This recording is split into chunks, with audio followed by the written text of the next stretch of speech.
Hi guys, welcome to revision time. आज है 13 मई 2025। चलिए आज के करंट अफेयर्स हम स्टार्ट करते हैं।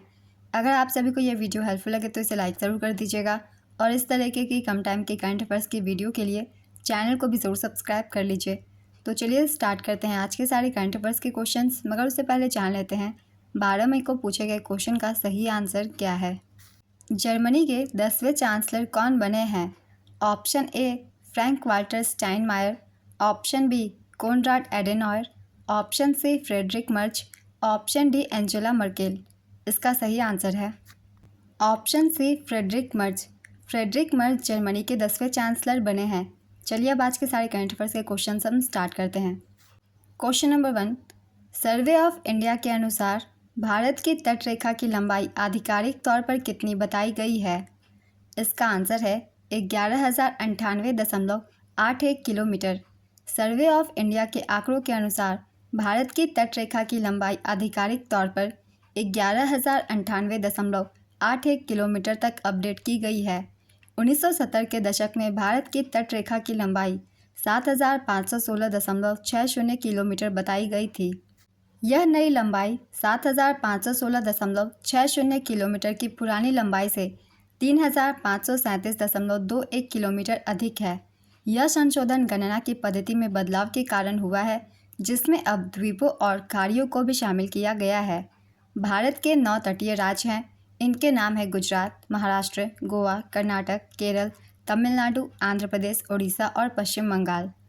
भारत के तटीय राज्यों में गुजरात राज्य की सबसे लंबी तटरेखा है। गुजरात की तटरेखा की लंबाई 1600 किलोमीटर है। नेक्स्ट क्वेश्चन, 12वें वैश्विक अंतरिक्ष अन्वेषण सम्मेलन का आयोजन कहाँ किया गया है?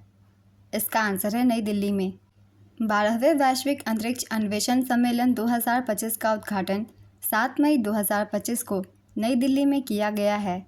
सम्मेलन 7 से 9 मई 2025 तक नई दिल्ली में आयोजित किया गया। इस सम्मेलन का उद्घाटन डॉक्टर जितेंद्र सिंह ने किया। इस सम्मेलन की आयोजकर्ता थी अंतर्राष्ट्रीय अंतरिक्ष यात्री महासंघ, इसरो और एस्ट्रोनॉटिकल सोसाइटी ऑफ इंडिया। इसके विषय थी नई दुनिया तक पहुंचना, अंतरिक्ष अन्वेषण पुनर्जागरण। इसका उद्देश्य अंतरिक्ष अन्वेषण में चुनौतियों का समाधान खोजने में सहयोग करने के लिए देशों को प्रोत्साहित करना है। पहला वैश्विक अंतरिक्ष अन्वेषण सम्मेलन 2010 में बीजिंग, चीन में आयोजित किया गया था। नेक्स्ट क्वेश्चन, अंतर्राष्ट्रीय समुद्री रक्षा प्रदर्शनी 2025 का आयोजन किस देश में किया जा रहा है?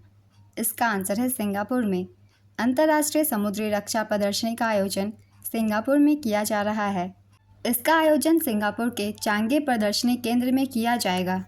भारतीय नौसेना जहाज INS किल्टन IMDEX एशिया 2025 में भाग लेने के लिए सिंगापुर पहुंचा है। सिंगापुर की राजधानी है सिंगापुर। यहाँ की मुद्रा है सिंगापुर डॉलर और राष्ट्रपति का नाम है थरमन शनमुगरत्नम।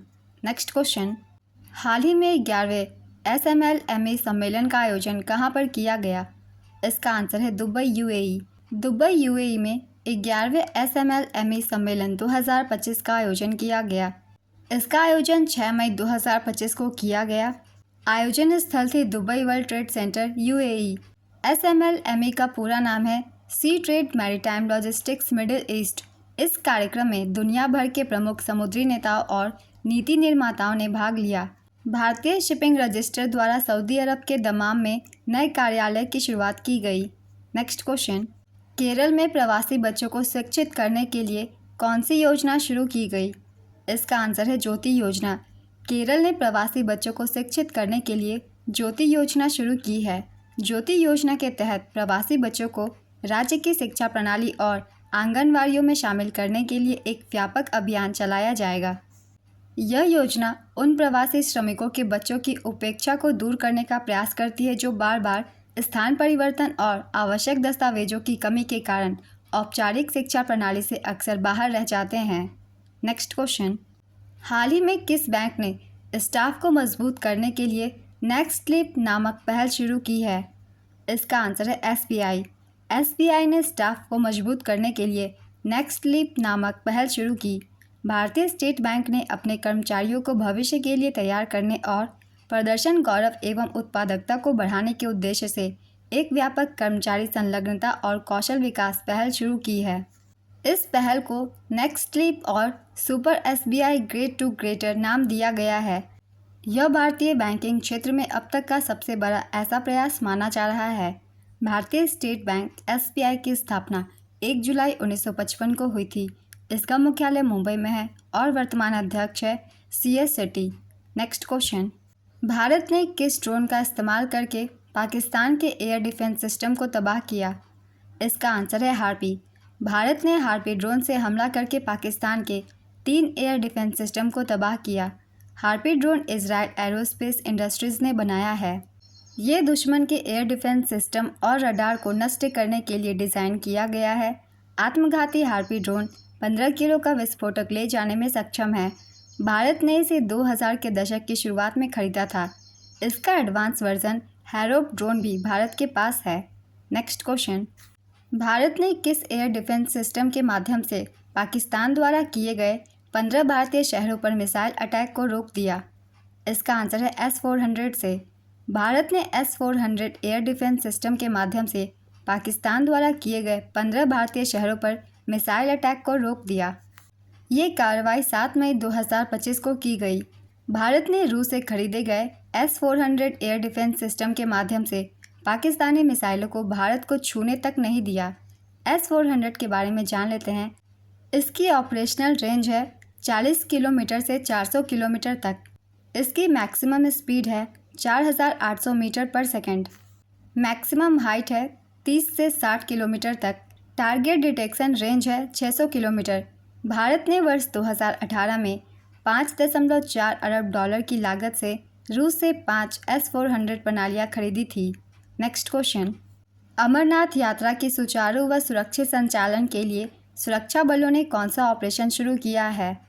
इसका आंसर है ऑपरेशन शिव।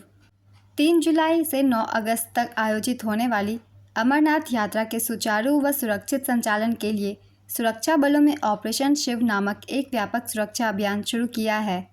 यह अभियान विशेष रूप से पहलगाम आतंकी हमले के बाद शुरू किया गया है। ऑपरेशन शिव एक वार्षिक बहु एजेंसी प्रयास है जिसमें भारतीय सेना, अर्धसैनिक बल, जम्मू एवं कश्मीर पुलिस और खुफिया एजेंसियां शामिल होती है। अमरनाथ गुफा जम्मू और कश्मीर में स्थित है। अमरनाथ गुफा में भगवान शिव की बर्फ से बनी एक शिवलिंग है। यह यात्रा जम्मू कश्मीर के पहलगाम या नूडी के रास्ते से होती है।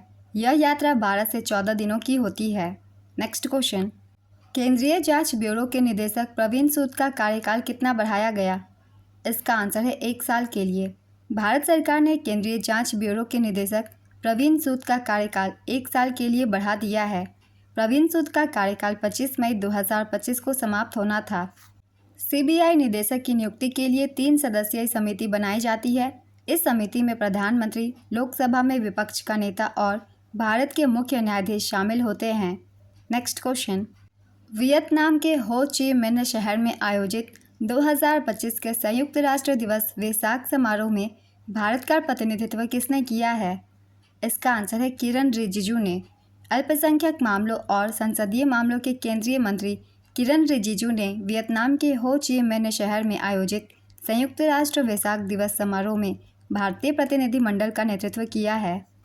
संयुक्त राष्ट्र वेसाक दिवस 6 से 8 मई 2025 तक वियतनाम में आयोजित किया गया है। संयुक्त राष्ट्र वेसाक दिवस के बारे में जान लेते हैं।